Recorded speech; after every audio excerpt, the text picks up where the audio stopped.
Hello friends, Vishnu Shalini latest review. Naseer രക്തം ചേതറി മരിച്ചു കിടന്നെടുത്ത് ശാരദാമ്മ വെള്ളമൊഴിച്ച് കഴുകിക്കൊണ്ടിരിക്കുവാണ്. ഗോപാലൻ നായർ ശാരദാമ്മയോട് പറയുന്നുണ്ട്, ശാരദേ, നീ അതിൽ നിന്ന് ഇങ്ങോട്ട് കയറി വാ, നീ അവിടെ കഴുകാതെ എപ്പോഴും ഞാൻ നല്ലതുപോലെ കഴുകിയതാ. അല്ല ഗോപാലേട്ടാ, രക്തക്കറയെങ്ങാണം ഇവിടെങ്ങാണം കിടന്നെങ്കിലോ? ഞാൻ പറഞ്ഞില്ലേ ശാരദേ, ഞാൻ നല്ല വൃത്തിക്ക് കഴുകിയതാ. നീ ഇങ്ങനെ എപ്പോഴും അവിടെ പോയി നിന്നാൽ ആൾക്കാർക്ക് സംശയം തോന്നും. നീ ഇങ്ങോട്ട് കയറി വാ ശാരദേ എന്ന് പറയുമ്പോൾ ശാരദാമ്മ കയറി വന്നിട്ട് ചോദിക്കുന്നത്, ആ നസീറിൻ്റെ ഡെഡ് ബോഡി എവിടാ കൊണ്ട് മറവ് ചെയ്തത്? ശാരദേ, നീ അതൊന്നും ഓർത്ത് വിഷമിക്കണ്ട. അതെന്താ ചെയ്യേണ്ടതെന്ന് വെച്ചാൽ അതുപോലെ ഞാൻ ചെയ്തിട്ടുണ്ട്. പറ്റില്ല ഗോപാലേട്ട, എനിക്കത് അറിയണം. ഗോപാലേട്ടൻ എന്താ ചെയ്തത്? പുഴയിലെങ്ങാനും ഒഴുക്കിയോ അതോ നമ്മുടെ പറമ്പിലെങ്ങാനും കുഴിച്ചിട്ടോ? ഒന്ന് പറ. എൻ്റെ ദൈവമേ, എനിക്ക് പേടിയാകുന്നു ഗോപാലേട്ട. എനിക്കത് അറിയാഞ്ഞിട്ടൊരു സ്വസ്ഥതയും ഇല്ല. ശാരദ, ഞാൻ വീണ്ടും പറയുക, അവൻ നമ്മുടെ സ്വസ്ഥത കെടുത്താനായിട്ട് ഇവിടെ വന്നതുപോലെ ഇനി അവനുമില്ല, അവൻ്റെ ശരീരവും ഇനിയില്ല. അത് മാത്രം നീ മനസ്സിലാക്കിയാൽ മതി. അവരങ്ങനെ സംസാരിച്ചു കൊണ്ടിരിക്കുമ്പോൾ ശാലിനിയും മക്കളും ഒരു കാറിൽ വന്ന് ഇറങ്ങുന്നുണ്ട്. ശാരദാമ്മ വീണ്ടും ഗോപാലേട്ടനെ നിർബന്ധിക്കുക, ഗോപാലേട്ട എന്നോട് പറ ഗോപാലേട്ട, ഞാനത് എന്നിങ്ങനെ ഗോപാലൻ നായർ പറയുമ്പോഴേക്കും പെട്ടെന്ന് ശാലിനി അങ്ങോട്ട് വരുന്നുണ്ട്. ശാലിനിയെ കണ്ടതും അവരൊന്ന് പതറുന്നുണ്ട്. ശാലിനിയോട് പറയണോ വേണ്ടയോ? ഗോപാലൻ നായർ പറയുന്നു, ശാരദേ, ഇവിടെ നടന്ന ഒരു കാര്യവും നീ ശാലിനിയോട് പറയരുത്, ആരോടും തന്നെ നീ പറയരുത്. അങ്ങനെ പറഞ്ഞാൽ പിന്നെ താമസം ജയിലിലായിരിക്കും. ശാലിനി വിവരങ്ങളൊന്നും അറിയുന്നില്ലല്ലോ. ശാലിനി ചിരിച്ചോണ്ട് വന്ന് ഗോപാലൻ നായരോട് ചോദിക്കുന്നു, അച്ഛനെപ്പോൾ വന്നു? ഗോപാലൻ നായർ ഞാനിപ്പോൾ അല്ല, ഇന്നലെ വന്നു എന്ന് പറയുന്നു. തുടക്കം തന്നെ ഗോപാലൻ നായർക്ക് പിഴച്ചു. ശാരദാമ്മയുടെ മുഖത്ത് ഒരു വെപ്രാളമൊക്കെ കാണുന്നുണ്ട്. ശാലിനി സൂക്ഷിച്ചു നോക്കുന്നുണ്ട്. എന്താ അമ്മേ? ഒന്നുമില്ല മോളെ, പക്ഷേ രണ്ടുപേരും എന്തോ മറയ്ക്കുന്നുണ്ട്, എന്തോ പന്തികേട് ഉണ്ടായിട്ടുണ്ടെന്ന് ശാലിനിക്ക് മനസ്സിലായി. ശാലിനി ഒരു കളക്ടറല്ലേ, അവൾക്ക് മനസ്സിലാകാതിരിക്കുമോ? നിങ്ങൾ പറയുന്നതിൽ എന്തോ പന്തികേടുണ്ടല്ലോ, നിങ്ങൾ എന്നിൽ നിന്ന് എന്തോ മറയ്ക്കുന്നുണ്ടല്ലോ. അമ്മേ, എന്താ ശരിക്കും ഇവിടെ നടന്നത്? ഒന്നുമില്ല മോളെ. പെട്ടെന്ന് ഗോപാലൻ നായരെ നോക്കുമ്പോൾ ഗോപാലൻ നായരുടെ കയ്യിലും ദേഹത്തൊക്കെ മണ്ണും ചെളിയൊക്കെ പുരണ്ടിട്ടുണ്ട്. അച്ഛൻ്റെ ദേഹത്ത് ഇങ്ങനെ ഈ മണ്ണും ചെളിയൊക്കെ വന്നത്, അത് മോളെ രാവിലെ എഴുന്നേറ്റപ്പോഴേ ഒരു 4-5 വാഴക്കന്നുകൾ കുഴിച്ചിടാനുണ്ടായിരുന്നു. എന്നാൽ അതൊരു എക്സസൈസ് ആയിക്കോട്ടെ എന്ന് കരുതി അച്ഛനത് കുഴിച്ചിട്ടതാ. അമ്മ, ഇന്നലെ രാത്രി ശരിക്കും ഇവിടെ എന്താ ഉണ്ടായത്? വിഷ്ണുവേട്ടൻ ഇങ്ങോട്ട് വന്നില്ലേ? ഞാൻ വിളിച്ചിട്ടൊട്ട് കിട്ടുന്നതുമില്ല. അല്ല, അനൂപും നൂർജഹാനും എന്തേ? അവരെ ഇങ്ങോട്ടൊന്ന് വിളിച്ചേ, അവരുടെ തീരുമാനം എന്താണെന്ന് അറിയണമല്ലോ. മോളെ, അത് അനൂപ പെങ്കൊച്ചിനെ വിളിച്ച് ഇവിടെ കൊണ്ടുവന്നാക്കിയിട്ട് അവൻ ബാലേന്ദ്രനോടൊപ്പം അവൻ്റെ അമ്മയുടെ അടുത്തോട്ട് പോയിരിക്കുക. പിന്നെ ഇന്നലെ ഇവിടെ നടന്ന കാര്യങ്ങളൊക്കെ പറയാതിരിക്കുന്നേ നല്ലത്. നൂർജഹാൻ്റെ വീട്ടുകാർ പോലീസിൽ കംപ്ലൈൻ്റൊക്കെ കൊടുത്തിട്ടുണ്ടായിരുന്നു.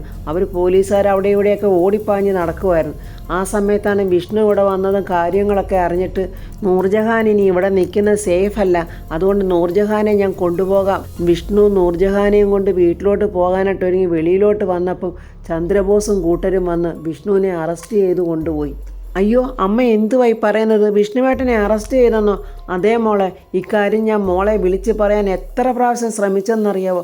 മോളെ വിളിച്ചിട്ട് കിട്ടുന്നില്ലായിരുന്നു. എൻ്റെ അമ്മ എന്തൊക്കെയായി പറയുന്നത്? വിഷ്ണുവേട്ടനെ എന്തിനാ അറസ്റ്റ് ചെയ്തത്? വിഷ്ണുവേട്ടനെ എന്ത് തെറ്റ് ചെയ്തിട്ടാ? അത് മോളെ, നടന്നത് എന്താണെന്ന് വെച്ചാൽ എന്നും പറഞ്ഞ ശാരദാമ്മയൊന്നുണ്ടായ സംഭവങ്ങളൊക്കെ ശാലിനിയോട് പറയുവാണ്. മോൾ ഇപ്പം തന്നെ പോയി വിഷ്ണുവിനെ കാണണം. എത്രയും പെട്ടെന്ന് ചന്ദ്രബോസിൻ്റെ കയ്യിൽ നിന്ന് വിഷ്ണുവിനെ ജാമ്യത്തിൽ ഇറക്കണം. ഇല്ലെങ്കിൽ എന്തൊക്കെ കേസുകളാണ് അയാൾ എഴുതി പിടിപ്പിക്കാൻ പോകുന്നതെന്ന് അറിയാൻ പറ്റില്ല മോളെ. സത്യയും പപ്പി ഓടി വന്ന് ശാരദാമ്മയെ കെട്ടിപ്പിടിച്ച് ഉമ്മയൊക്കെ കൊടുക്കുന്നുണ്ട്. മുത്തശ്ശാന്നും പറഞ്ഞ് ഗോപാലേട്ടനെ പിടിക്കാൻ ചെല്ലുമ്പോൾ, മക്കളെ, എൻ്റെ ദേഹം മുഴുക്ക അപ്പാടി ചെളിയാണ്, മുത്തശ്ശൻ കുളിച്ചിട്ട് വരട്ടെ എന്നൊക്കെ പറഞ്ഞ് മക്കളോട് പറയുന്നുണ്ട്. ശാലിനിയും മക്കളും അങ്ങനെ ഡ്രസ്സൊക്കെ ചേഞ്ച് ചെയ്യാം, വാ നിങ്ങൾ ക്ഷീണിച്ച് വന്നതല്ലേ എന്നും പറഞ്ഞ് അകത്തോട്ട് പോകുന്നു. ആ സമയത്ത് നമ്മുടെ ഗോപാലൻ നായർ വീണ്ടും ശാരദാമ്മയോട് പറയുന്നു, വാക്കുകളെല്ലാം അളന്നു കുറിച്ച് വേണം സംസാരിക്കേണ്ടത്. ശാലിനി മോളോട് പോലും ഞാൻ പറഞ്ഞതെല്ലാം നിനക്ക് മനസ്സിലാകുന്നുണ്ടല്ലോ ശാരദ എന്ന് പറഞ്ഞിട്ട് ഗോപാലൻ നായർ പോന്നു. ശാലിനി വന്നേച്ച് പറയുന്നു, വലിയൊരു അപകടത്തിലോട്ടാണല്ലോ ഞാൻ എൻ്റെ വിഷ്ണുവേട്ടനെ തള്ളിവിട്ടത്. ചന്ദ്രബോസ് എന്തും ചെയ്യും. അയാൾ കാത്തു കിടന്നൊരു നേരെയാണ് അയാളുടെ കയ്യിലോട്ട് കിട്ടിയിരിക്കുന്നത്. വിഷ്ണുവിൻ്റെ കാര്യത്തിൽ എനിക്ക് നല്ല പേടിയുണ്ട് മോളെ. ആലോചിച്ച് നിൽക്കാതെ മോൾ എത്രയും പെട്ടെന്ന് എന്താ ചെയ്യേണ്ടതെന്ന് വെച്ചാൽ ചെയ്യ്. ചന്ദ്രബോസ് അവൻ്റെ കുരുട്ടി ബുദ്ധി ഉപയോഗിക്കുന്നതിന് മുമ്പ് തന്നെ എനിക്ക് എൻ്റെ വിഷ്ണുവേട്ടനെ ഇറക്കണം എന്നും പറഞ്ഞ് ശാലിനി ആർക്കൊക്കെ ഫോൺ ചെയ്യുന്നുണ്ട്. ശാരദാമ്മയ്ക്ക് ഇപ്പോഴും പേടിയും വെപ്രാളം ഒന്നും പോയിട്ടില്ല. ശാരദാമ്മ പാവം ഇങ്ങനെയുള്ള കള്ളത്തരങ്ങളും ചെയ്തിട്ടില്ലല്ലോ. ശാരദാമ്മ വീണ്ടും നസീർ മരിച്ചു കിടന്ന സ്ഥലത്തോട്ട് നോക്കിയിട്ട് വെപ്രാളപ്പെട്ടിങ്ങനെ നിൽക്കുവാണ്. ശാരദാമ്മയുടെ ഈ വെപ്രാളവും പേടിയും തന്നെ എല്ലാം വെളിച്ചത്ത് കൊണ്ടുവരുമെന്ന് തോന്നുന്നു. ഗോപാലൻ നായരാണെങ്കിൽ നസീറിൻ്റെ ഡെഡ് ബോഡി അവരുടെ വീട്ടുവളപ്പിൽ തന്നെയാണ് കുഴിച്ചിട്ടിരിക്കുന്നതെന്ന് തോന്നുന്നു. വിഷ്ണുവിനെ അറസ്റ്റ് ചെയ്ത സന്തോഷ വാർത്ത ചന്ദ്രബോസ് സുസ്മിതയെ വിളിച്ച് അറിയിക്കാൻ നോക്കുമ്പോൾ സുസ്മിത ഫോൺ എടുക്കാൻ താമസിക്കുന്നു. എന്താടി നീ ഫോൺ എടുക്കാൻ താമസിക്കുന്നത്? അത് ചിറ്റപ്പ, ഞാൻ അടുക്കളയിൽ കുറച്ച് ജോലിയിലായിരുന്നു. അതിന് അടുക്കളയിൽ നീയാണോ ജോലി ചെയ്യുന്നത്? നിന്റെ ഭർത്താവ് കുക്ക് എവിടെ പോയിടി? അത് ചൂടെടുക്കുന്നെന്ന് പറഞ്ഞ് പുറത്തോട്ടെങ്ങാണ്ട് ഇറങ്ങിപ്പോയത്. അതെവിടെങ്കിലുമൊക്കെ കറങ്ങിയിട്ടിങ്ങ് വരും. അല്ല ചിറ്റപ്പൻ എന്തിനാ ഇപ്പം വിളിച്ചത്? എടി, ആ കേസിലേ ഞാൻ വിഷ്ണുവിനെ അങ്ങ് പൊക്കി. നീ ആ ഉപേന്ദ്രനെ വിളിച്ചിട്ടേ ആ സ്വത്തിൻ്റെ കാര്യത്തിൽ എന്തെങ്കിലും നീക്കുപോക്കൽ ചെയ്യാൻ പറ്റുമെങ്കിൽ ചെയ്യാൻ പറ. എൻ്റെ കൊച്ചെ, ഞാൻ പറഞ്ഞത് വല്ലോ നിനക്ക് മനസ്സിലായോ? ഈ തലയകത്തായതുകൊണ്ടേ തടയിടാനുള്ള തടിയും കൊണ്ടാരും വരുത്തില്ലല്ലോ. എൻ്റെ ചിറ്റപ്പ, അതിനൊക്കെ ഇനിയും സമയമുണ്ടല്ലോ. നമ്മുടെ കൈപ്പാട് അകലിൽ നിന്നും രോഗത്തിനെ പോകാൻ നമ്മൾ സമ്മതിക്കത്തില്ലല്ലോ. ഇപ്പോഴാണെങ്കിൽ എനിക്ക് വേണ്ടത് അതൊന്നുമല്ല. ആ വിഷ്ണുവിനെ എണ്ണ വീപ്പയ്ക്കകത്തിട്ടൊന്ന് ഉരുട്ടിയെടുക്കാൻ പറ്റുമോ? അവനിത്തിരി അഹങ്കാരം കൂടുതലാണ് ചിറ്റപ്പ. ഒന്ന് ഒതുക്കിയെടുത്താലേ കുറേ നാൾ അനങ്ങാതെ എവിടെയെങ്കിലും കിടന്നോളും. അതൊക്കെ ഞാൻ നോക്കട്ടെടി. കേസിൻ്റെ വകുപ്പ് പോലെ ഇരിക്കുമല്ല. അപ്പോഴങ്ങോട്ട് ആ പോലീസ് സ്റ്റേഷനിലോട്ട് ഒരു ഓട്ടോറിക്ഷയിൽ ആ സ്വർണം നഷ്ടപ്പെട്ട പെൺകുട്ടിയും അവളുടെ അച്ഛനും അങ്ങോട്ട് വരുന്നുണ്ട്. ചന്ദ്രബോസ് അവരോട് പറയുന്നു, ഞാൻ നിങ്ങളെ ഇങ്ങോട്ട് വിളിപ്പിച്ചതേ ഒരാളെ ഒന്ന് കാണിച്ചു തരാൻ വേണ്ടിയിട്ടാണ് എന്ന് പറഞ്ഞിട്ട് അവിടെ നിൽക്കുന്ന പോലീസുകാരോട് പറയുന്നു, അവനെ ഇങ്ങോട്ട് ഇറക്കിക്കൊണ്ട് വാടോ. വിഷ്ണുവിനെ ഇറക്കിക്കൊണ്ട് വരുന്ന കാര്യമാണ് പറയുന്നത്. ചന്ദ്രബോസിൻ്റെ സിംഗടി പോലീസുകാർ ചെന്ന് വിഷ്ണുവിനോട് പറയുന്നു, എടാ, നിന്റെ തിരുമുഖം കാണാൻ 2 പേര് വന്നിട്ടുണ്ട്. നീ വന്ന് നിന്റെ തിരുമോന്തെ ഒന്ന് കാണിക്കടാ അവരെ.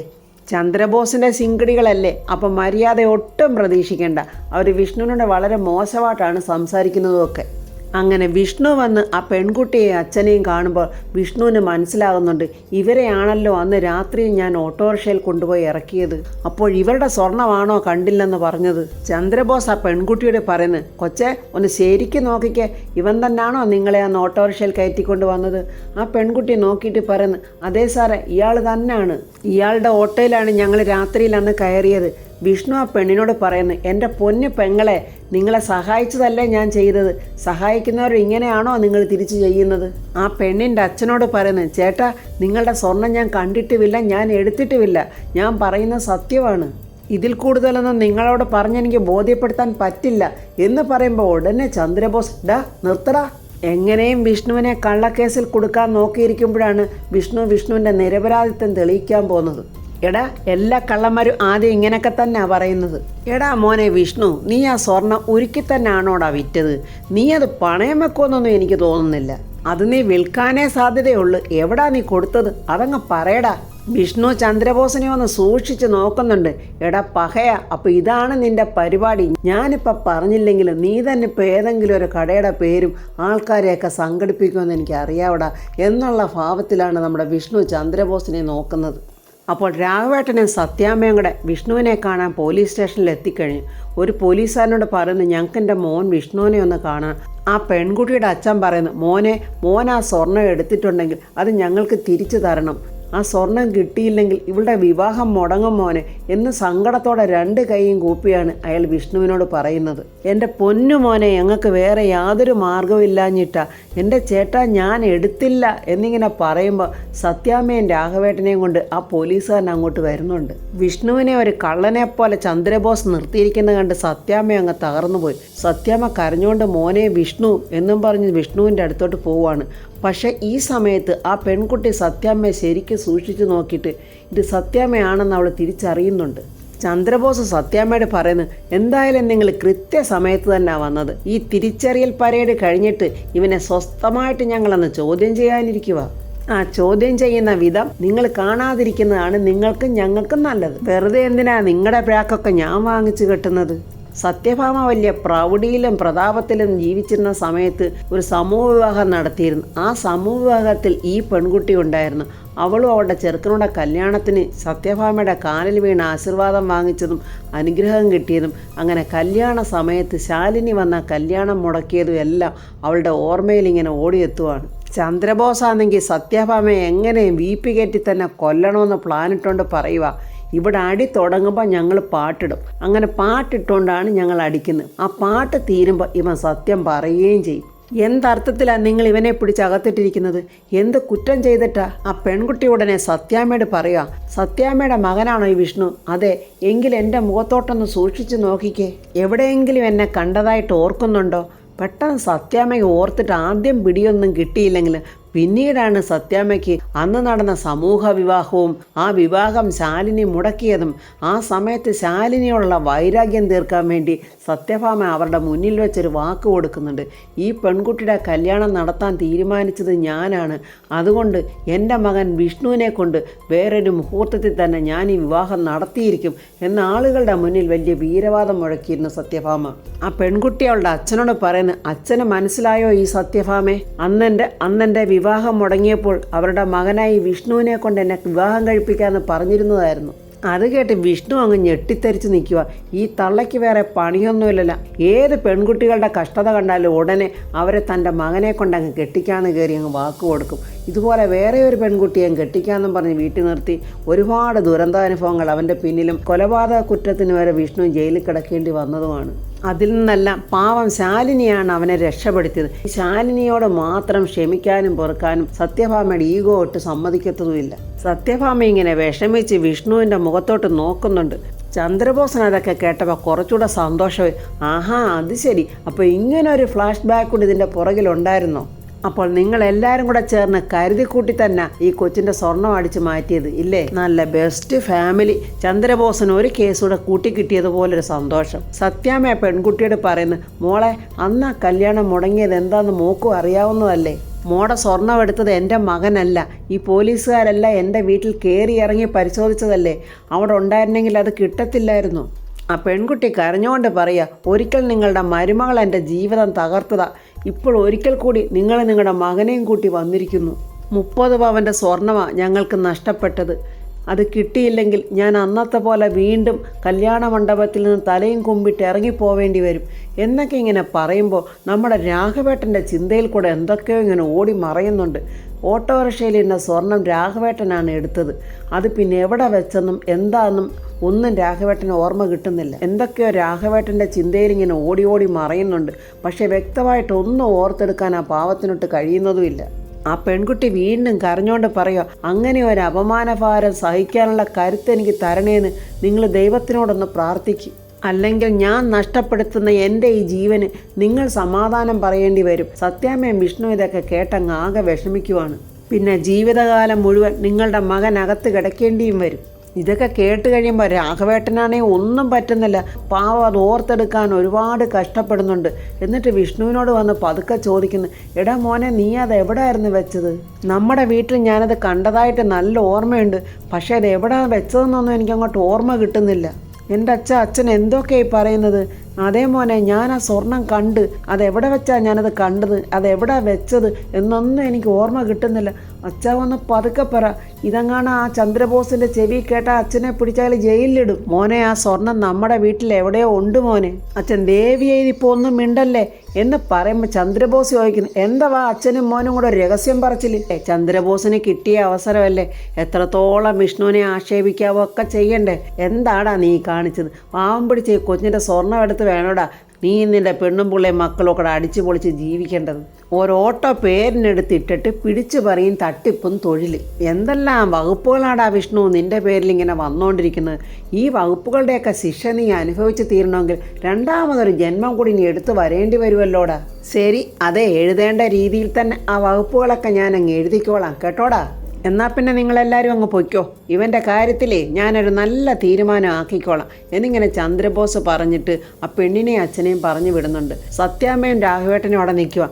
എന്താ നിങ്ങളോട് ഇനി പ്രത്യേകിച്ച് പറയണോ പോകണോ?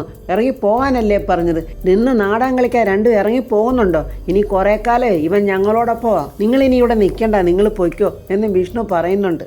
അങ്ങനെ സങ്കടത്തോടെ സത്യാമ്മയും രാഘവേട്ടനെയും വിഷ്ണുവിനെ തിരിഞ്ഞു നോക്കി ഇങ്ങനെ പോവാണ്. ആ സമയത്ത് ആ പെൺകുട്ടി അന്ന് ആ വിവാഹ മണ്ഡപത്തിൽ നടന്ന കാര്യങ്ങളൊക്കെ ഓർത്ത് അവളും സങ്കടപ്പെട്ട് പോയിക്കൊണ്ടിരിക്കുവാണ്. അപ്പോൾ ഫ്രണ്ട്സ്, നമ്മുടെ ശാലിനി എത്രയും പെട്ടെന്ന് വിഷ്ണുവിനെ കാണാൻ അവിടെ വരും. വിഷ്ണു ശാലിനിയോട് ആ സ്വർണം അച്ഛൻ്റെ കൈവശമുണ്ട്, അതെവിടാ വെച്ചതെന്ന് അച്ഛൻ ഓർമ്മയില്ല എന്നുള്ള കാര്യങ്ങളൊക്കെ ശാലിനിയോട് പറയുകയും ചെയ്യും. ശാലിനി ആ സ്വർണം കണ്ടുപിടിച്ച് ആ പെൺകുട്ടിയുടെ കല്യാണം നടത്തി കൊടുക്കുകയും ചെയ്യും എന്നൊക്കെയുള്ള റിവ്യൂമായി നമുക്ക് നാളെ കാണാം. എൻ്റെ ഈ റിവ്യൂ ഇഷ്ടപ്പെട്ട ലൈക്കും കമൻസും സബ്സ്ക്രൈബ് ചെയ്യാത്തവർ സബ്സ്ക്രൈബ് ചെയ്യണേ.